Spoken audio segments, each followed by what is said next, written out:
Привет-привет! Меня зовут Людмила, и с вами Таро в потоке. Сегодня у нас с вами будет разбор с таким названием «Что творится в его сердце?». И у нас будет 3 позиции. Загадывайте, пожалуйста, ваших мужчин. И начнем мы, как обычно, с сигнификации, чтобы вы узнали своего мужчину. Да, буду сигнифицировать его, в каких энергиях он сейчас находится, что у него происходит и так далее. И после сигнификации смотрим, да, как человек вас для себя видит, кто вы для него. Ну и дальше самое интересное, да, что же творится в его сердце. Конечно же, мы делаем запрос прежде всего на отношение к вам. Да? То есть, что творится в его сердце в отношении вас. Но может так случиться, да, что в его сердце бушуют какие-то иные энергии. Да? И мы, конечно же, это все с вами разузнаем. То есть, может быть, он думает о ком-то другом или о каких-то собственных задачах. Да? Пожалуйста, не обижайтесь на это. Да? На этом канале вы всегда можете услышать настоящую истину, да? То есть истину, а не какие-то сахарные выдумки. Итак, двоечки, троечки идут в ожидание. Начинаем с единичек. Что за человек пришел? Мужчина, который чувствует себя проигравшим, потерявшим нечто ценное. Знаете, есть такая поговорка, да, ты хочешь быть правым или хочешь быть счастливым. Так вот, этот человек, ну, скажем так, сейчас осознал всю ценность и важность этой поговорки. Потому что он с кем-то очень сильно боролся он с женщиной, возможно, идет разговор о вас, да, мы впоследствии поймем это, пытался доказать какую-то свою правоту, пытался победить эту женщину в чем-то, установить над ней контроль, я бы так сказала, и думал уже, что у него это все в руках, да, то есть птица счастья села ему на ладошку. Оказалось, что его представление о собственной победе было очень преувеличено. И сейчас человек понимает, да, что он потерял нечто более ценное, победив эту женщину. Вот так, то есть он находится сейчас вот в этих энергиях, у него очень сильные переживания именно эмоционального характера. Он не думает, ну, не очень много думает о работе, о деньгах и так далее, а сейчас он весь поглощен мыслями о некой женщине, с которой все оборвалось именно из-за того, что вот он как-то так, знаете, себя повел, думая, что он ее победил. Ну, для меня это вообще всегда странная мужская позиция, да, когда мужчина начинает с женщиной соперничать, пытаясь ее в чем-то победить, думая, что этим он строит какие-то отношения и выстраивает свою роль в этих отношениях. Но это очень странная позиция. Хорошо, значит, сам по себе мужчина. Кубковый король, очень такой чувствительный, эмоциональный, обидчивый, ранимый, умеющий, ну, скажем так, очень глубоко чувствовать и в сексуальных отношениях, и в романтических отношениях. Но этот человек, он чувствовать-то умеет, но как-то дифференцировать свои чувства и пользоваться опытом, накопленным в отношениях, он не умеет. Потому что, по сути, это очень импульсный человек. Он сначала что-то делает, а потом уже начинает думать. Очень сильны в нем женские энергии. Это энергия капризности какой-то определенной. Да? То есть, с одной стороны, он очень нежный, очень ласковый, очень тактильный. С другой стороны, он капризный и моментально может обидеться буквально ни на что. Вот вы что-то пошутили, да, он это принял как упрек в свою сторону и тут же обиделся. Вот, значит, здесь человек, если обиделся, сразу начинает кусаться. То есть он в ответ может таких гадостей наговорить, что вы опупеете, да, господи, да я просто пошутила, я пошутила вообще в воздух, что это сейчас началось. А он вот так защищается, понимаете? Это очень незрелая позиция защиты, да, когда человек готов укусить в ответ и не готов даже думать о том, что он может быть действительно неправ, да, что он что-то неправильно сделал и так далее. Вот, значит, мечтает здесь человек о семье, мечтает о том, чтобы быть для кого-то важным. Знаете, вот очень многие люди говорят: я хочу быть кому-то нужным, да, но тут надо четко понимать, действительно хочешь быть кому-то нужным, или ты хочешь быть важным для кого-то. Потому что тот, кто хочет быть нужным, он делает, да, не требуя ничего взамен. Он делает, и, конечно, он становится кому-то нужным. А если хочешь быть для кого-то важным, это значит, что ты ждешь, что тебя будут принимать любым, что за тобой будут ухаживать, тебе будут названивать, тебя будут искать, о тебе будут переживать. И вот этот человек, он хочет быть для кого-то важным. Для него важны отношения, но отношения, в которых он есть какая-то незыблемая единица, что бы он ни сделал, да, и человек, за которого будут бороться. То есть он хочет занимать такое место, да, в жизни женщины, чтобы она за него боролась, чтобы он был, безусловно, важен для нее. Вот. Но сказать, что он здесь готов что-то делать, вкладываться, ну, я пока не вижу. Я пока вижу очень такого ранимого, эмоционального, но очень робкого мальчика, который скорее внутренне хотел бы, чтобы ему помогли повзрослеть, помогли встать на ноги. И вот если перед нами сейчас мужчина лет там 40, 50, 60, 70, да, то это как минимум странно звучит. Как минимум странно, потому что к этому возрасту мужчина уже должен кучу кризисов пройти, да, и прийти к какому-то пониманию зрелости собственной. Здесь человек абсолютно не зрел. Хорошо, хорошо. Ну, давайте посмотрим, да, кто вы для этого мужчины, какова ваша роль в его жизни.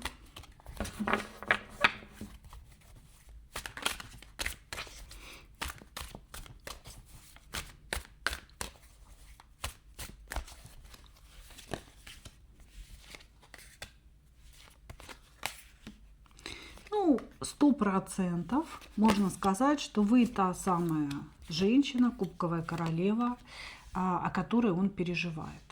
Он переживает из-за своего промаха очень серьезного, который вас от него отвернул. Когда он совершил этот промах, он думал, что он вышел каким-то победителем. Это, знаете, как раз вот из разряда некой ссоры или разговора, когда вы человека чем-то задели. Ну, мы задеть-то можем только правдой, да, вы чем-то задели человека, и он начал сыпать оскорблениями, какими-то обидными словами, защищаясь от вас, да, то есть как бы: что ты такое говоришь, да ты сама, да ты посмотри, какая ты там толстая, кривая, косая. Он мог вас обидеть, оскорбить, и у него появилось вот это минутное ощущение, да, по пятерке мечей, некого торжества, некой победы, да, но эта карта, она не зря называется пирова победа. Победа сиюминутная. То, что ты сейчас ощущаешь победой, да, впоследствии может таковым не оказаться. И у него именно это и произошло. Вот в какой-то момент беседы с вами, может, он вас заблокировал резко, да, или там хлопнул дверью, ушел, если разговор был тет-а-тет, да, в какой-то момент он почувствовал эту победу. Но потом, когда вы исчезли, когда вы замолчали, когда вы как будто бы удалились из его пространства, человек стал очень сильно страдать. Человек осознал вашу потерю для себя. И вот здесь, да, что я вижу? Я вижу, что вы для этого человека, вот знаете, как будто бы некое обещание благоденствия. Вот я бы так сказала. То есть вы очень благополучный человек. Вот человек, который обладает такой особой энергией благополучия для него, вот на его жизненном уровне, да. И вы несете это благополучие. Вы, если что-то делаете, вы получаете результаты. Если вы что-то создаете, то это всегда что-то красивое, нужное, ну, допустим, людям, да, и что-то, что несет за собой тоже какой-то материальный результат. То есть вы человек, который, сея определенные семена, всегда пожинает плоды. И он видит вас как человека, вот рядом с которым можно идти, рядышком, да, ой, рядом, простите, и тоже эти плоды получать. Вот вы, когда пришли в его жизнь, как будто бы все стало налаживаться, как будто бы деньги пошли, да, там, может быть, на работу устроился или повысили его. И все стало происходить, само собой, очень благополучно. И вы давали ему вот это ощущение гармонии, гармоничного сосуществования с миром вокруг себя. Вот. И так вы и остались. Так вы и остались в этом ощущении. То есть он вас так и воспринимает. Но сейчас он чувствует, что он потерял вот это счастье. Понимаете? Это как будто бы вот такое ощущение, что человек осознал, что солнце больше никогда не выйдет. Что вот он все время в каких-то сумерках находится, оно где-то светит, да, и вроде бы небо не совсем темное, но оно просто не выходит. Оно светит кому-то другому. И вот у него такое ощущение от вас. Что-то произошло, что-то пошло не так. Во-первых, он опустошен. Он не знает, что ему делать. У него нет ни одной конструктивной мысли. Он не верит в то, что какой-то его шаг может привести к вашему прощению, к примирению и так далее. Он вот как будто, вы знаете, сидит человек, руки опустил и говорит: я потерял очень важное и ценное для себя. Я потерял не просто человека, я потерял пространство своего собственного благополучия, комфорта и благосостояния. Вот так он вас видит. Хорошо. Ему остается только мечтать, как он говорит. Хорошо. Давайте, что творится в его сердце насчет вас, в вашу сторону?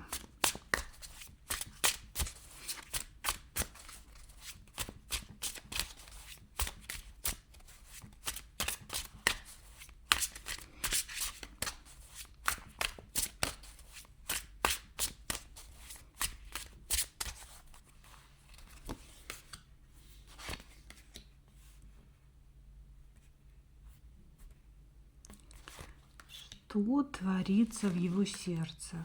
Ощущение полного бессилия, уход в одиночество, возможно, алкоголь здесь ему помогает.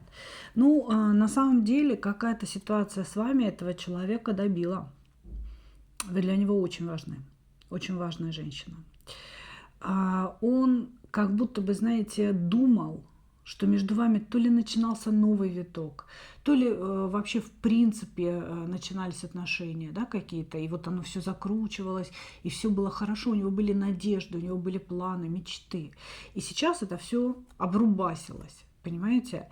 И, безусловно, здесь человек чувствует себя жертвой, человеком, которого просто-напросто убили. У него внутри очень сильные переживания потери, которая ничем не восполнима.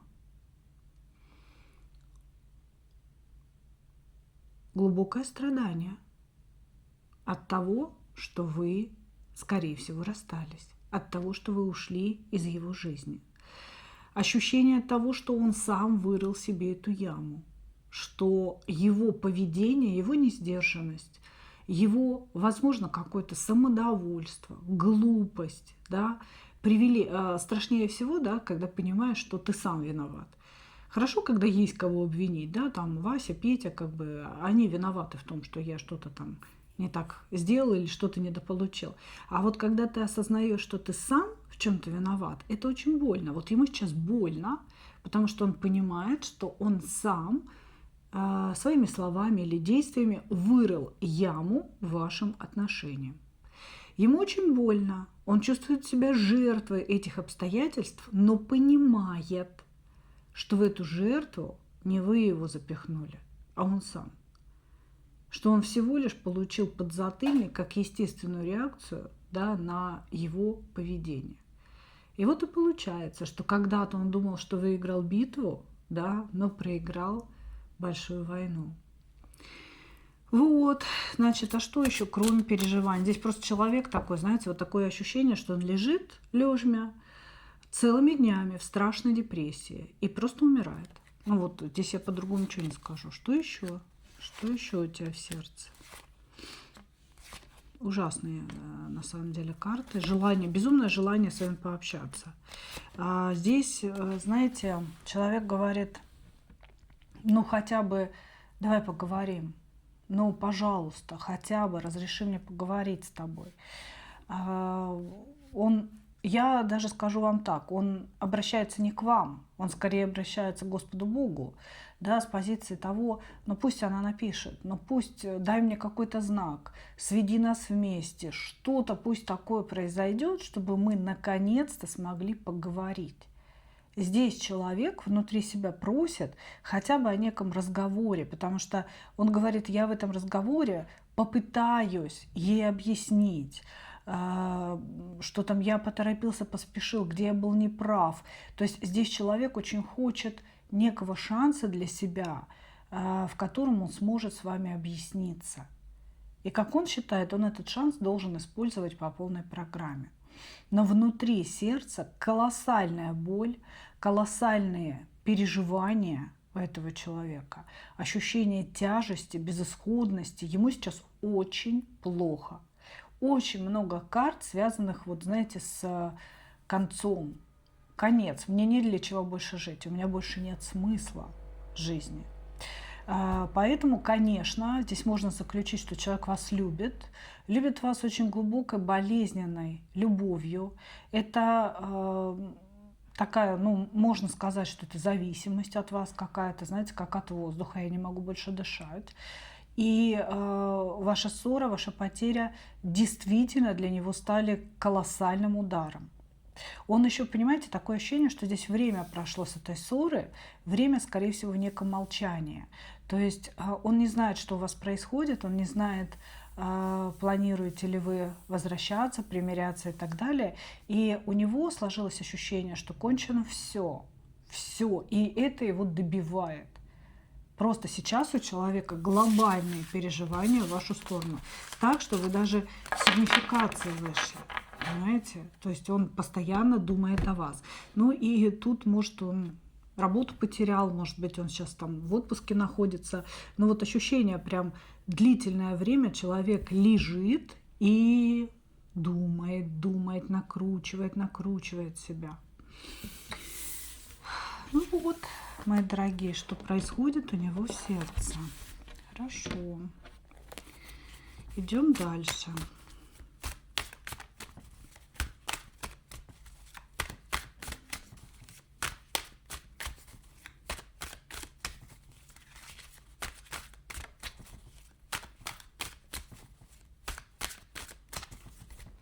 Двоечки. Что ж такое-то? Знаете, есть такое состояние, я думаю, раз в жизни, может и не раз, да, каждый был в таком состоянии, когда происходит что-то совсем плохое, да, и человек полностью раздавлен, растоптан. И это состояние длится какое-то время, да, но психика пытается его оттуда вытащить из этого состояния.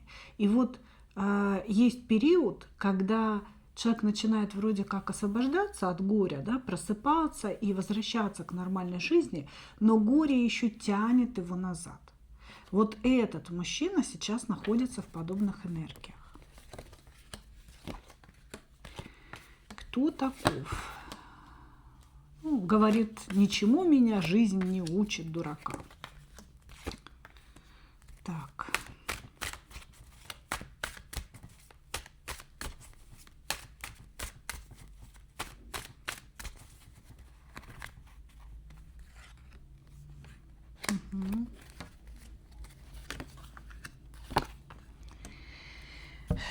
Ну вот смотрите, это человек, который добился в своей жизни определенного успеха. Он может быть начальником таким серьезным. Ну, вообще я бы сказала, что он всю свою жизнь положил на работу. То есть он про деньги, он думает про деньги, он думает про будущность свою. Он хочет все больших и больших результатов. Это может быть человек какой-то или большой чиновник, или судья, да, или знаменитый врач, или, может быть, это артист, да, но артист, который добился уже очень серьезного, масштабного такого успеха. То есть этот человек на самом деле в своей работе, в карьере добился очень большого успеха. Это женатый мужчина, который всегда следует каким-то, ну, знаете, логически обусловленным то ли выводам, да, то ли делает шаги, которые логически подтверждены. Сначала 10 раз подумает, потом 1 раз отрежет. Человек очень логичный, очень стабильный. В его жизни все вот аспекты необходимые, классические, они закрыты. То есть он женат, он добился успеха в карьере, у него есть дети. Вот, и этот человек понимает, что жизнь – это борьба, и нужно завоевывать свое место под солнцем. Вот, значит, при этом может быть даже знаменитый человек. Сейчас, на данном этапе времени, да, у него происходит спад определенный, и он понимает, что такое у него уже было, что он вошел в какой-то цикл своей жизни повторения. Да, значит, какие-то уроки не были пройдены, надо их допройти. Очень мудрый мужчина, но, понимаете, не лишенный определенных таких нарциссических черт, я бы сказала, когда он считает, что его мнение, оно единственно верное, что истина знакома только ему, да, что все, что вот другие люди там считают, думают, это неправда, вот только он знает некую истину. Вот. Он вот следует таким жизненным взглядам своим. Вот. Ну, я не могу сказать, что это прям классический нарцисс, да, что он как-то навязывает свою волю, продавливает, делает людей несчастными, опустошает их. Нет, но есть вот определенные такие черты. Ну, согласитесь, да, что вряд ли человек выйдет в какие-то начальники или добьется какого-то успеха в карьере, в бизнесе, если у него отсутствуют эти черты. Все равно они должны присутствовать, просто человек должен уметь это все контролировать в себе. Хорошо, хорошо. Ну, давайте смотреть, кто вы для него. Кто вы в его жизни.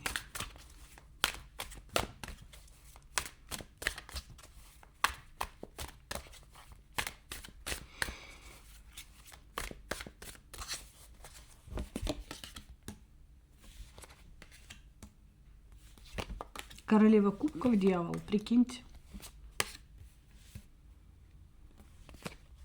Юкорная бабайка. Вот, как еще по-другому скажешь? О, ну это вы его тут десяточку мечей зафигачили. Вы его зафигачили, но он сейчас из этого начал вылазить уже. Ой, все. Короче, любовная морковь всей его жизни. Значит, смотрите, я бы сказала, что вы его семья. И, возможно, даже жена, если бы у нас все-таки не выпал дьявол и королева кубков. Потому что, ну, жену у нас показывают даже горячо любимую немножко по-другому. Здесь единственное, если вы были женаты и смотрите на бывшего мужа своего, да, и расстались. И вот все, одержимость хватила товарища. Да? То есть, соответственно, это может быть ваш муж, с которым сейчас у вас расставание, ну или развод произошел, или же это некий женатый мужчина, который был вашим любовником, возлюбленным, поклонником, да, там, любовью по переписке, всякое тут может быть. Значит, кто вы для него? Вы для него любимая женщина, которой я одержим. Мужчина считает, что вы его привязали к себе, что даже не вы его к себе привязали, а какая-то сила как будто бы взяла, посадила его на цепь и привязала вот там к вашим ногам, например. И куда бы вы ни шли, он постоянно думает о вас и сходит с ума. Он все время думает о вашей нежности, о вашей кубковости, о том, какая вы можете быть открытая, искренняя, сколько вы можете отдавать. Сколько вы можете отдавать, понимаете? Потому что в ваших отношениях вы, скорее всего, отдавали себя, отдавали вот какое-то свое, ну, и любовь, сексуальность, да, что-то такое отдавали.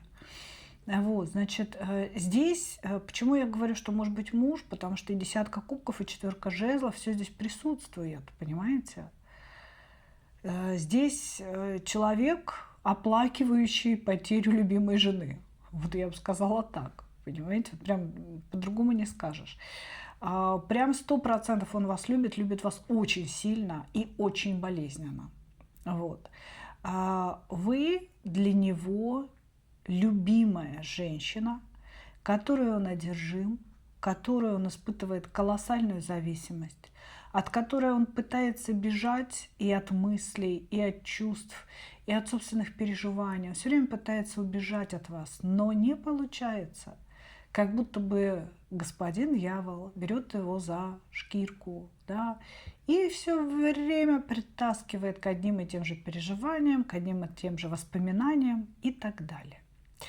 Вот, значит, здесь человек, который хотел бы контролировать вас очень сильно. То есть он хотел бы вас ограничить, он хотел бы знать о всех ваших поступках, о всех ваших мыслях, контролировать все ваше общение с кем-то, да. Но он понимает, что он не может, потому что здесь он уже попытался что-то вас продавить, да, и получил по лбу. Он говорит о том, что вы его кармическая женщина, что ему нужно с вами допрожить какие-то истории любви. Здесь все только про любовь.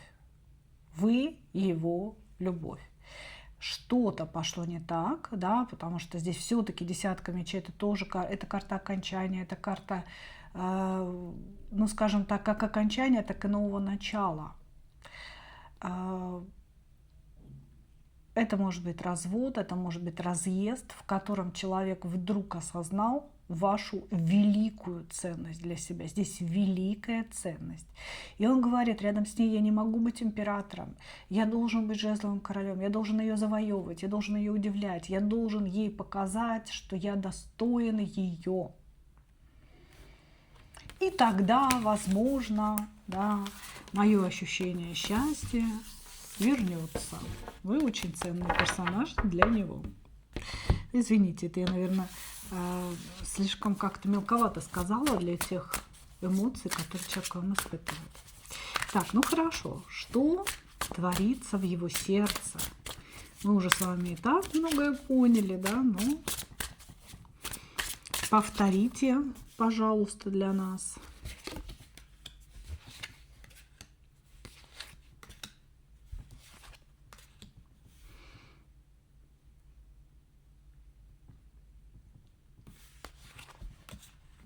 Борется он с собой, очень сильно борется со своей любовью, с желанием проявиться, пытается себя убедить в том, что прошлого не вернешь. Я не удивлюсь, если этот человек обращался к специалисту за помощью, может быть, к тарологу, может быть, вы знаете, к психологу. Вот, то есть здесь мужчина хочет верить в лучшее. Он хочет верить в то, что его собственная жизнь наладится, и он борется со своими чувствами к вам. У него к вам очень серьезные, глубокие, осознанные чувства. И он с ними борется, чтобы ни о чем не просить, скорее всего. Понимаете? То есть он как будто бы говорит себе, к прошлому возврата нет. Невозможно вернуть то, что между нами было. Невозможно сделать так, чтобы она простила меня, чтобы она видела во мне вот то светлое, что видела раньше. Это все сделать невозможно, как бы я ни старался. Поэтому я должен осознать, что это конец. Как бы мне ни было больно, я должен смотреть в будущее, думать о том, что моя жизнь не закончилась, что будет новая любовь, новые отношения. Вот. Но ему об этом всем думать совершенно не хочется. В его сердце творится такой, знаете, кавардак и борьба. Человек пытается уговорить себя, что между вами действительно все кончено. Он пытается убить в себе надежду и дать себе понимание того, что все, вот он вышел на некое плато, да, с которого нужно прыгать только куда-то дальше, да, вверх, что все, вот он дошел уже до конца определенной ситуации.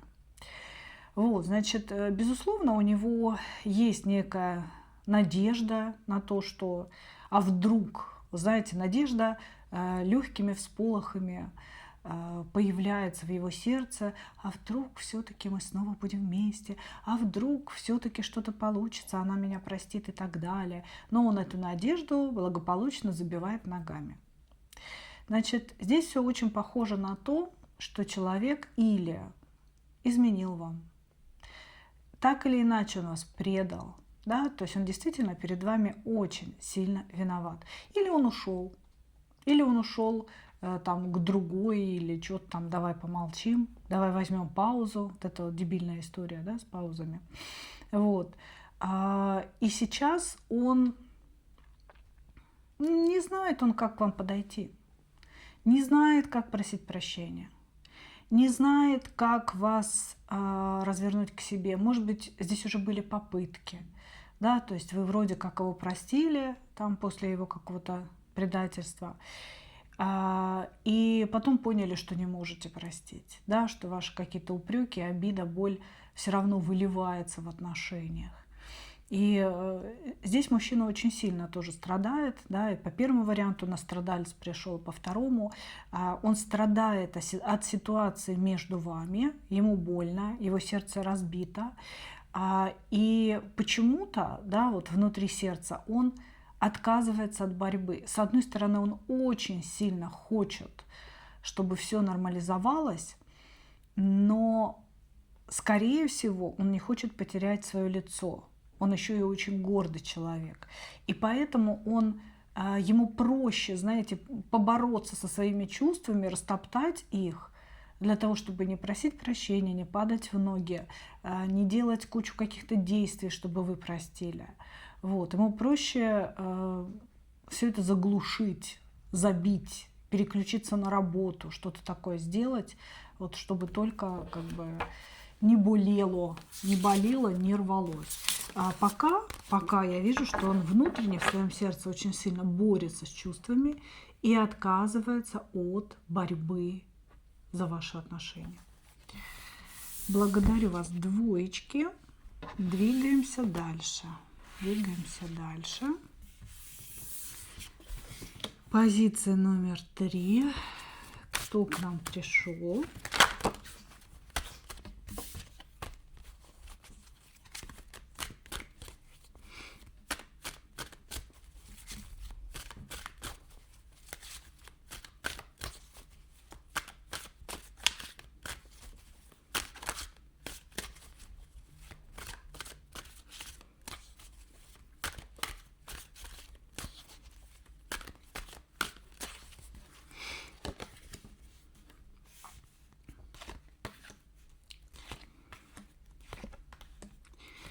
Здесь человек, который очень любит пострадать. Знаете, есть такое название, да, или фраза, избегающий тип привязанности. Вот он как раз избегающим типом. Значит, этот человек будет вас завоевывать очень ярко, очень активно, проявляя свое внимание, будет писать вам, говорить кучу комплиментов ровно до тех пор, пока вы не сдадите свои позиции. Как только вы проявляете заинтересованность и говорите, ну, как бы хорошо, да, ты мне тоже нравишься, я согласна, давай дальше. Вдруг случается нечто. Он как будто бы убегает, да, то есть он убегает за угол и оттуда играет в подглядушки дяди Хрюшки. Человек пропадает, как только вы отвечаете взаимностью. Он пропадает, он не хочет разговаривать, он придумывает себе какие-то болезни, я заболел, умер, уехал в другой город, какую-то такую хренотень начинает показывать. Очень явно это можно проиллюстрировать, да, отношениями, к примеру, коллег на работе. Да? Женщина нравится мужчине, мужчина делает ей, оказывает ей какие-то знаки внимания, то подмигивает, то смотрит долгим взглядом, то она обнаруживает одну розу у себя на столе, то он ей ни с того ни с сего приносит кофе, да, и уходит ненавязчиво так. Вот. И как только женщина однажды, встретив его, берет его за руку и говорит, ну я вижу, что я нравлюсь тебе там или еще что-то, он тут же начинает говорить, нет, тебе показалось, ты что, с дуба рухнула? Не, да это просто было такое вот, ну как бы дружеское. Это вот просто я по работе хотела тебе цветы принести. Вот здесь вот прям такой типаж, понимаете? Зайка серенький, который очень боится отношений, очень боится настоящего проявления страсти, любви, каких-то выяснений отношений, да, конфликтности. Вот. При этом у него внутри бушует энергия, человек жезловый на самом деле. То есть у него просто разрывается все от страсти, у него разрывается все от желаний, но он ведет себя как рыцарь пентаклей. Да, это тормоз тормозов, это я спрятался в кусты, оттуда на тебя смотрю и ничего не делаю. Вот, то есть это мужчина, который вот склонен к такому поведению. Значит, сталкер. Если вы ему нравитесь, мы сейчас поймем что-то про вас, да, там дальше будем смотреть. Он будет искать вас в соцсетях, он будет за вами следить, он будет хранить какие-то ваши фото, видео, пересматривать их. У него вот есть такая зависимость, да, к определенному подглядыванию. И он все время гипертрофирует свое горе. Значит, для него любовь без боли – это не любовь. То есть любовь обязательно должна быть очень болезненной, с расставаниями, с ссорами и потом с воссоединением назад. И каждый раз, влюбляясь, он как-то все увеличивает, понимаете? Любой упрек, любое слово, какую-то проблему, он ее настолько раздувает внутренне, что она становится для него поводом для страданий. Он любит себя потерзать, он любит пострадать, он любит поплакать. При этом он не является настоящей жертвой. Он это все себе придумывает, сам создает. Хорошо. Давайте посмотрим, кто вы для него.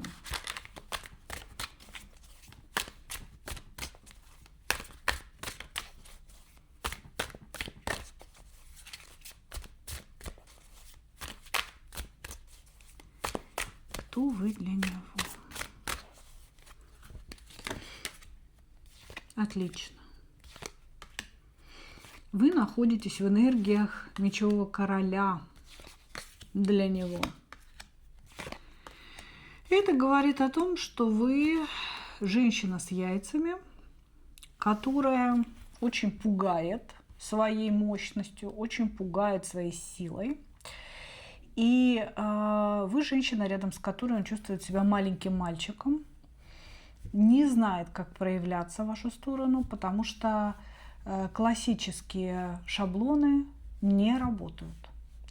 Он говорит о том, что вы человек, который очень ценит деньги, подарки и через материальные подношения формирует, да, некий взгляд на определенного человека.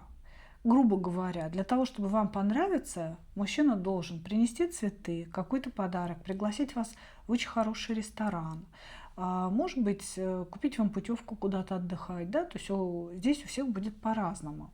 Вот, то есть он видит в вас женщину, дорогую очень женщину, у которой высокая самооценка, которая себя не на помойке нашла. И он со своей стороны, да, человек жадноватый. В принципе, денежка есть у него, но он жадноватый человек, он жмется. И он рассматривает вас с позиции: блин, потяну ли я ее? И не будут ли потом мои вложения пустыми? То есть вот если я действительно буду в нее вкладывать, а она меня потом пошлет, да, то есть обратно-то я не попрошу свои подарки, но вот такой женщины не попросишь. Вот. Он размышляет на вашу тему, да, на тему вас, вот с точки зрения собственных вложений, их обоснованности, да, и выбора некого, стоит это делать или не стоит. Но он не рассматривает вас как меркантильную женщину. Да? Многие мужчины сейчас у нас стали женщин считать меркантильными, он так не рассматривает. Он наоборот вот думает, ну это справедливо. Это справедливо, что она вот требует к себе такого внимания и отношения. Просто вопрос во мне, да, а смогу ли я, а не будет ли мне потом жалко вложенных средств, если она мне откажет, если ничего не получится. Вот. Между вами сейчас может быть такое затишье, молчание, может быть и поругались, а может быть просто вот как-то, знаете, бывает, развела судьба, и люди вот перестали общаться, а потом снова начинают общаться. Считают вас нарциссичной женщиной, зацикленной на себе, но у него нет обвинений в вашу сторону. То есть не то, чтобы она такая женщина-нарцисс или там нарцисска, как ей современное слово, зациклена на себе, эгоистичная, меркантильная, нафиг она мне нужна. Нет. Он говорит, она очень нарциссичная, но это классно. Это классно, потому что она подтверждает свою значимость. Есть за что ее ценить, есть за что ее любить. Окей. Давайте посмотрим, что же там происходит в его сердце.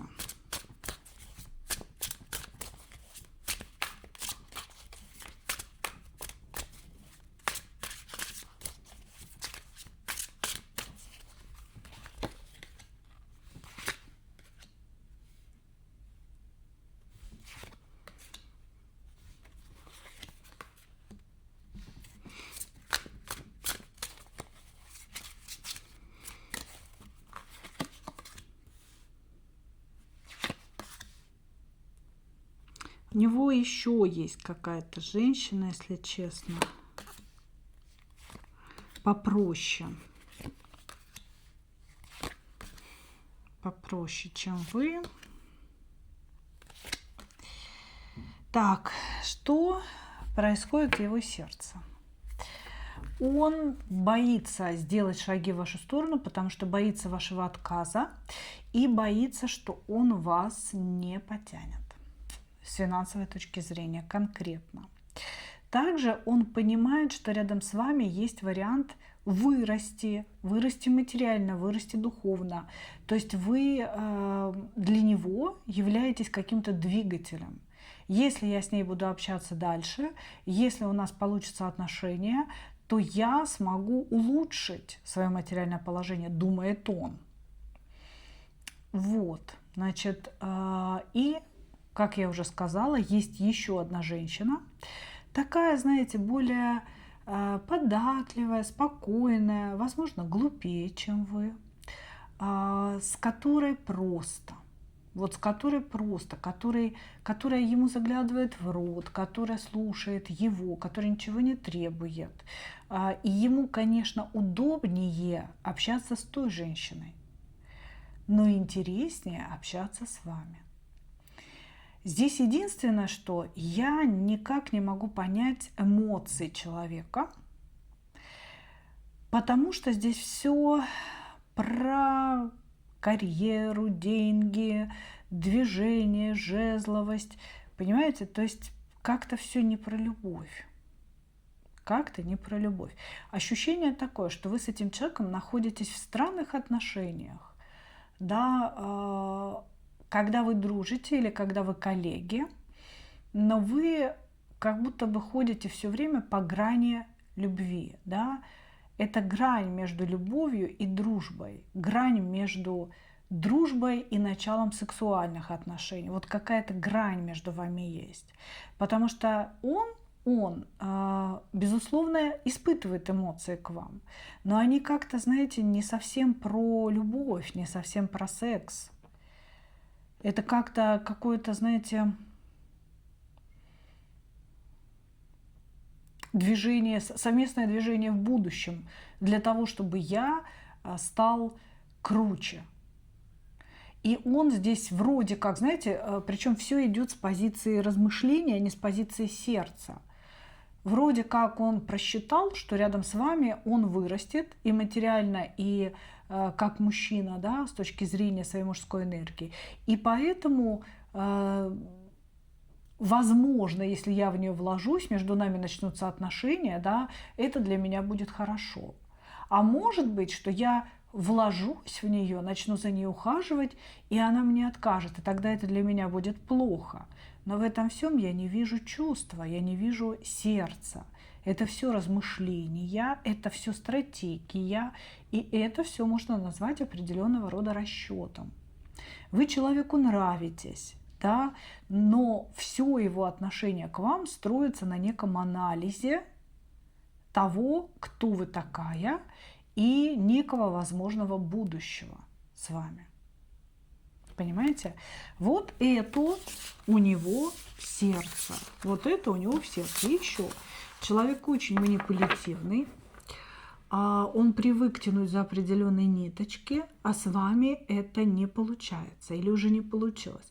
И он как будто бы думает, сможет ли он найти какие-то кнопочки, на которые он может нажать, чтобы получать то, что ему нужно.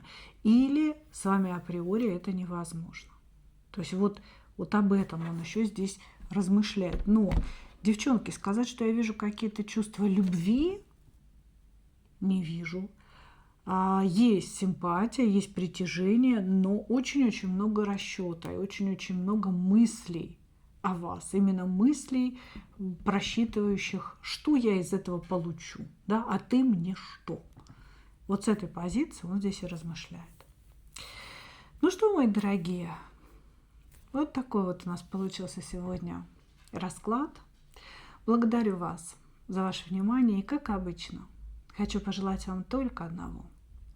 Встретить свою настоящую любовь и не потерять в ней себя. Ну а мы с вами увидимся в следующих видео. Пока-пока.